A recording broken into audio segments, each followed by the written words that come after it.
Queridos irmãos, queridas irmãs, então esse vídeo é de número 29, a Gênese, capítulo 2.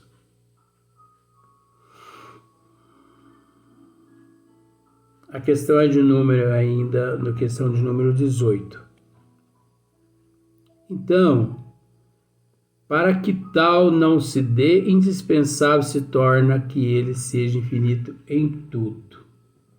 Esse ele é Deus. Então, observemos só para ver como são as coisas. É impossível nós aqui recitar todos os atributos de Deus. Mas, na íntegra, nós podemos analisar da seguinte forma. Você sabe o que é ser onisciente? Infinitamente. Não existe outro ser onisciente infinitamente. Nós temos o hábito de dizer que os seres evoluídos, como por exemplo nosso Senhor Jesus Cristo, eles também são onisciente, onipresente, onipotente, mas limitado. Deus não.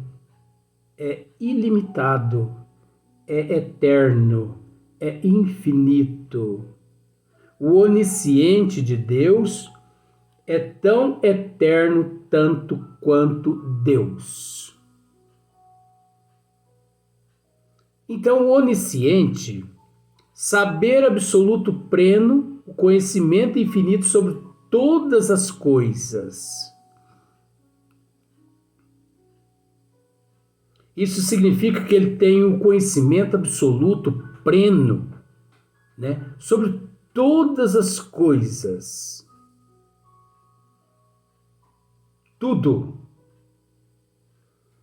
Então nós sabemos que, por exemplo, no nível em que nós nos encontramos, né? No nível que nós nos encontramos, isso é bom ressaltar isso.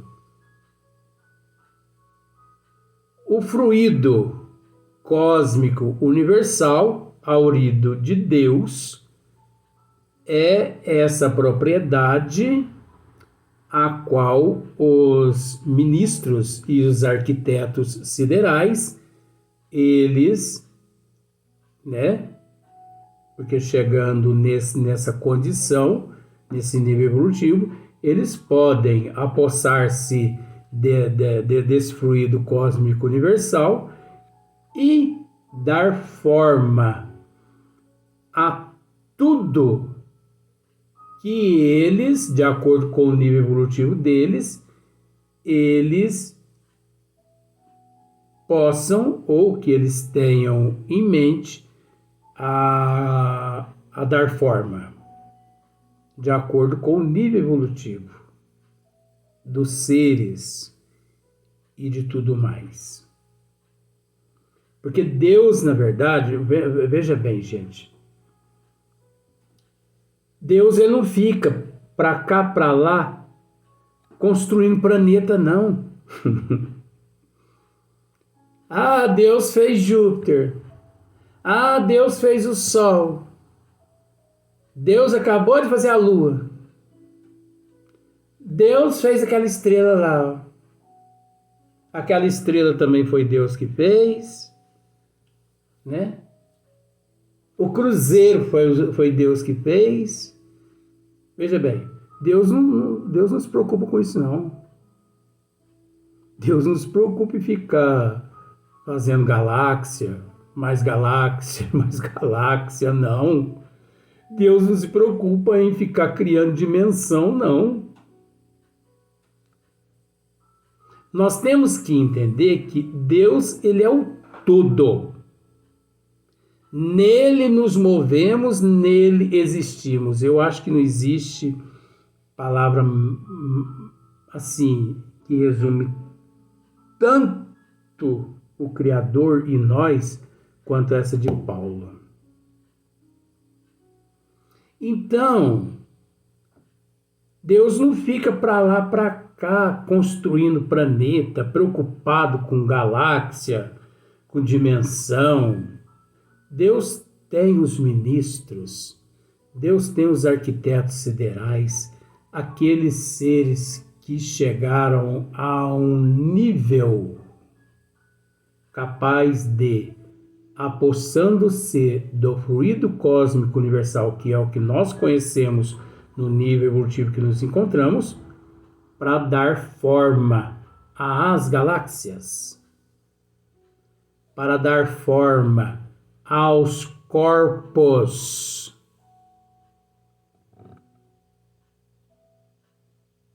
para dar forma às matérias, outro, para dar forma aos fluidos, para dar forma aos elementos. Gente, isso envolve química, envolve física, envolve ciência, que eu estou dizendo que envolve tudo isso. Só que nós não temos tempo de esmiuçar cada um. Então tem que dizer dessa forma. Então, a responsabilidade de dar forma é dos ministros. Dar forma a galáxias, dar forma a planetas, dar formas às dimensões. Deus não fica preocupado em dar forma à galáxia. Ah, aquela galáxia foi Deus que fez. Ah, essa não. Deus não fez galáxia nenhuma. Vamos parar com isso. Eu acho que é aí que as pessoas ficam meia bitolada com as lavagens cerebral que, né, os antepassados realizaram na cabeça delas.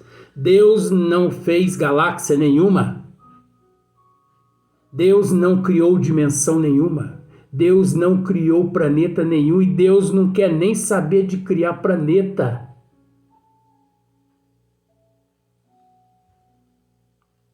Mas explica, Luiz. Porque a responsabilidade de todas as formas é dos arquitetos siderais e dos ministros de Deus. Qual o ministro que nós conhecemos aqui? Jesus.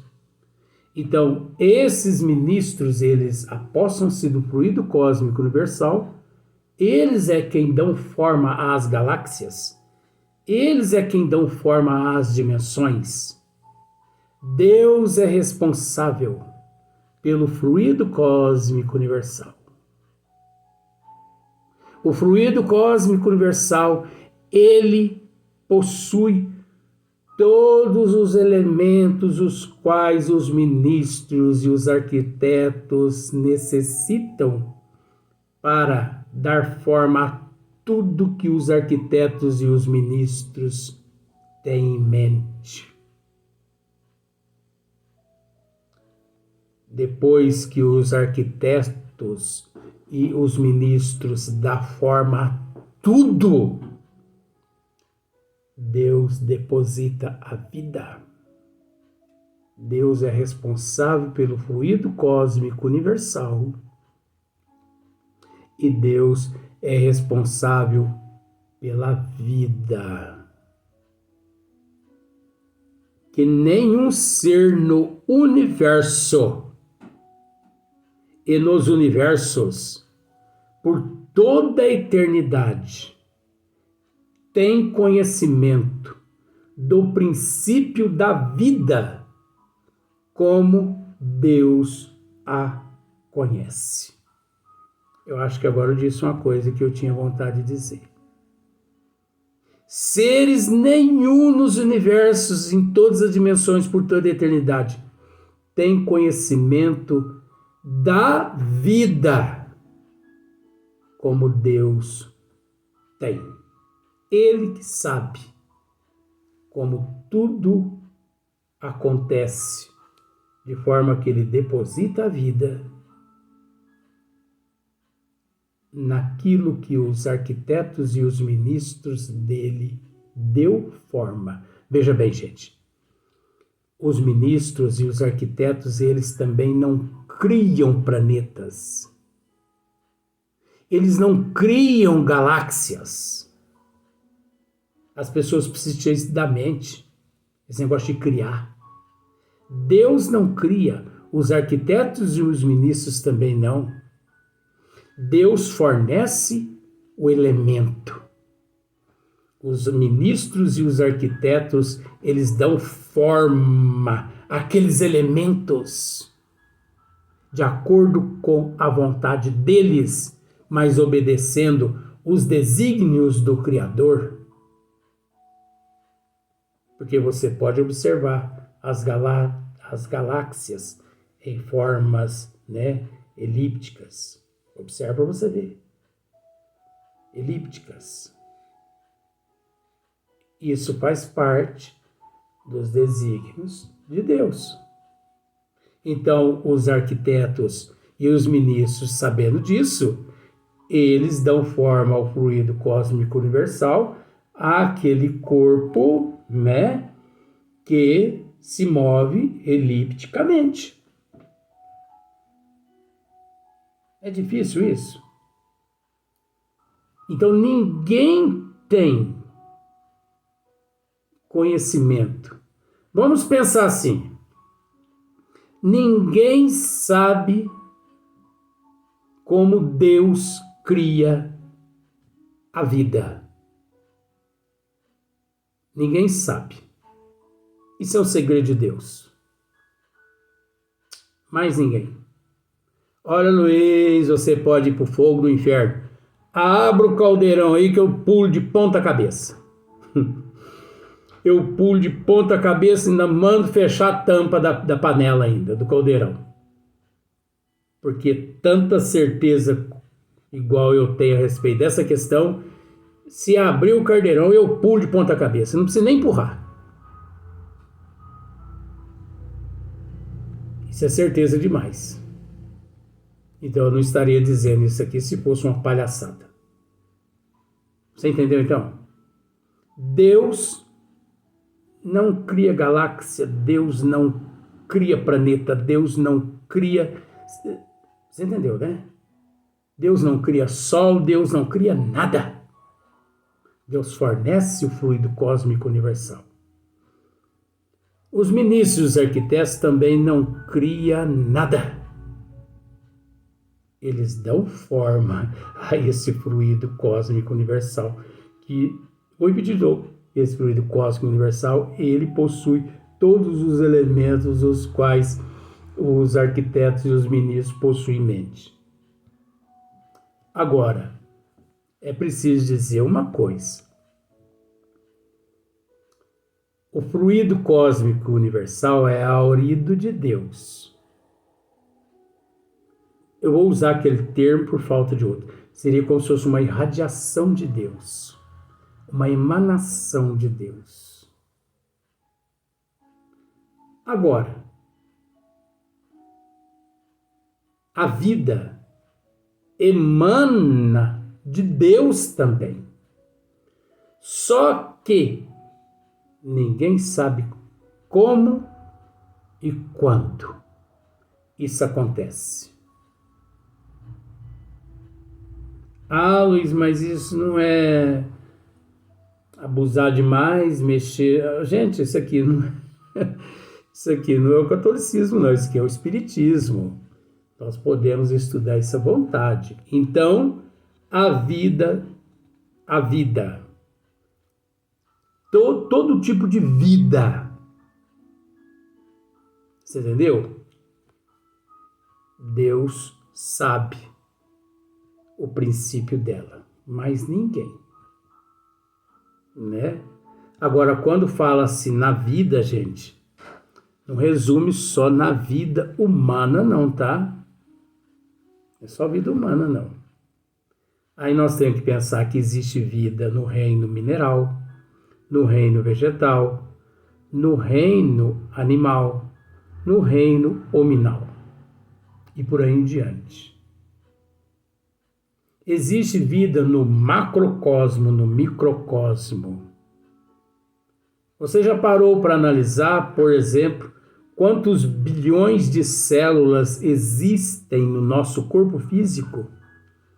Eu sabia, parece que é 200 milhões de células.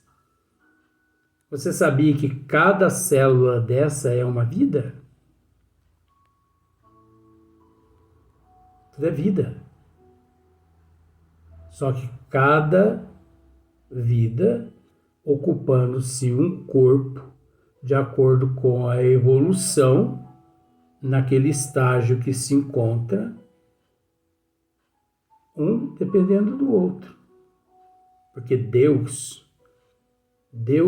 cuida da sua obra, Deus cuida da sua criação através da sua criação. Analise só para você ver. Então, por exemplo, nós estamos tratando de atributos de Deus. Onipotência, onipotente. O que é onipotente? O poder absoluto, único. Deus tem o poder absoluto único. Ele é o único que tem o poder absoluto sobre tudo. Do princípio ao fim, ou do não princípio ao fim, ou ao não fim. É eterno o poder absoluto de Deus. Outro atributo, onipresença, né? A onipresença. Presente em todos os lugares. É onde Paulo diz: nele nos movemos, nele existimos, né? Nele nos movemos, nele existimos. Então, a onipresença, presente em todos os lugares. Então, por exemplo, tem religião, com todo respeito, que grita a Deus. Eles gritam a Deus achando que Deus é surdo. E eles pegam o microfone e grita, e grita, e grita, e grita. Sendo que Jesus nos recomenda, acho que no Evangelho do Espiritismo, mais ou menos assim: recolha, quando quiseres, né, falar com Deus, recolha-se ao teu quarto, fecha a porta, sente-se e eleve o teu pensamento. O que isso significa? Entre para dentro do teu quarto, entra para dentro da tua mente, fecha os teus pensamentos, fecha a porta dos teus pensamentos, as porcariadas do lado de fora, e mentalmente você pensa em Deus. Pensa. Não precisa gritar nas praças públicas: meu Deus é o poderoso! E chacoalha a Bíblia para lá assim, ó: é Deus e Deus de Davi. É Deus de... Deus não é surdo, não, gente. E outra coisa, você não precisa entrar para dentro do teu quarto, fechar a porta. E se entrar dentro do quarto, entrar para dentro da tua mente, fechar as portas dos teus pensamentos. Onde você estiver, você eleva o teu pensamento a Deus, que Deus está com você. Nós é que nos encontramos distante de Deus, pois Ele não, porque Ele é o onipresença, presente em todos os lugares. Deus encontra-se em nós. Nós é que nos encontramos distante dele. Então, onde você estiver, na fila de banco, numa rodovia, você entendeu? Num avião, no fundo do mar, né? Às vezes você está ali dando uma de mergulhador. Onde você estiver, tua vida tá um inferno. Tá. Sente-se. Eleva o teu pensamento a Deus. Mas não pede. Porque as pessoas são egoístas. As pessoas sentam-se, fecham os olhos. Ai, meu Deus, eu lhe peço que retire essa dor do meu corpo. Retire esse espírito do meu corpo. Afasta esse câncer do meu corpo. Pelo amor de Deus.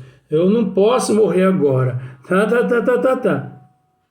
Deus tapa o ouvido e vira as costas, simbolicamente, isso que eu estou dizendo. Deus nem dá bola para isso. Porque isso, dessa forma, é agir egoisticamente.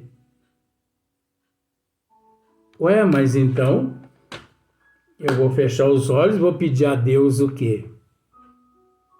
Fecha teus olhos e peça a Deus. Pai, me fortaleça.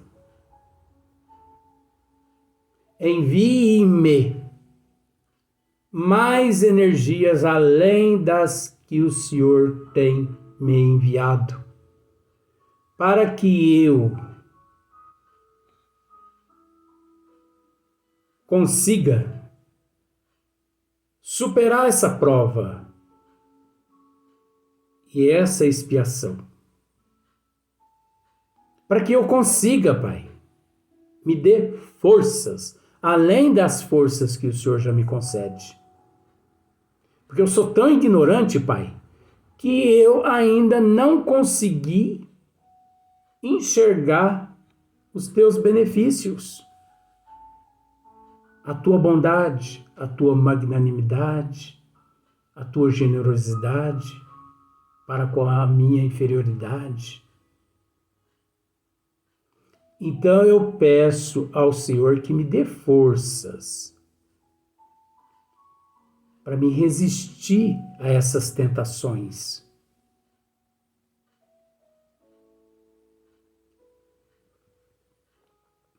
Para me superar essas provações, essas expiações. Porque eu sei, Pai,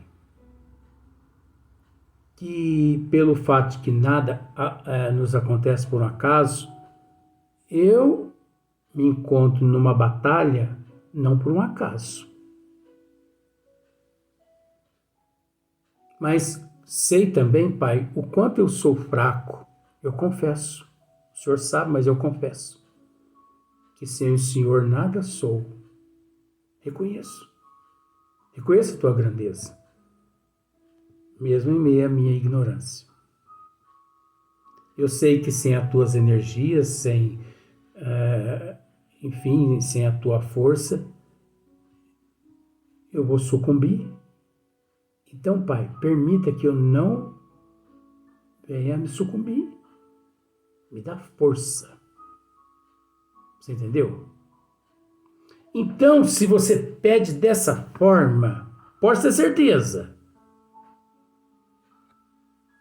Pode ter certeza de que você vai receber um refrigério. Vai abrandar, pelo menos, aquelas intensas tempestades. Vai abrandar. Agora, se libertar do câncer, se libertar das doenças, da cegueira, da mudez, da surdez, das deficiências, se libertar das provas e das expiações, depende da pessoa. Mudança de hábito, de comportamento, de atitude, resignação, aceitação. Por isso nós temos que pedir a Deus para que Ele nos dê força e não que nos liberte do câncer. Sabe por quê? Porque o que as pessoas não sabem é que o câncer é uma libertação do espírito.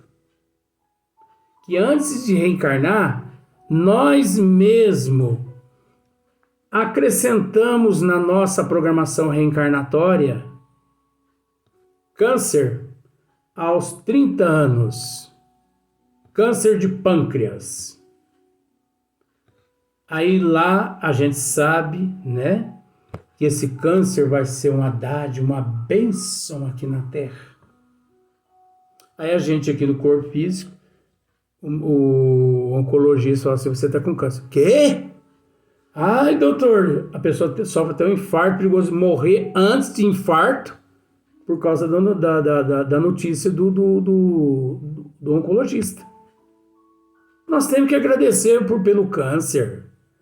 Nós temos que agradecer pelas desigualdades evolutivas, pelas doenças, e não pedir para Deus tirar elas de nós, porque não foi Deus quem plantou aquela doença em nós. Nós mesmos que implantamos aquelas doenças em nós. O Marcílio mesmo não disse? Se tivemos oportunidade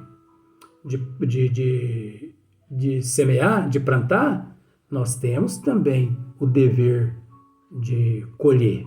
Ora, nós temos a oportunidade de plantar. Nós temos o direito de plantar, aliás. Se tivemos o direito de plantar, nós temos o direito de colher. Ou responsabilidade, o dever, vamos para o próximo vídeo.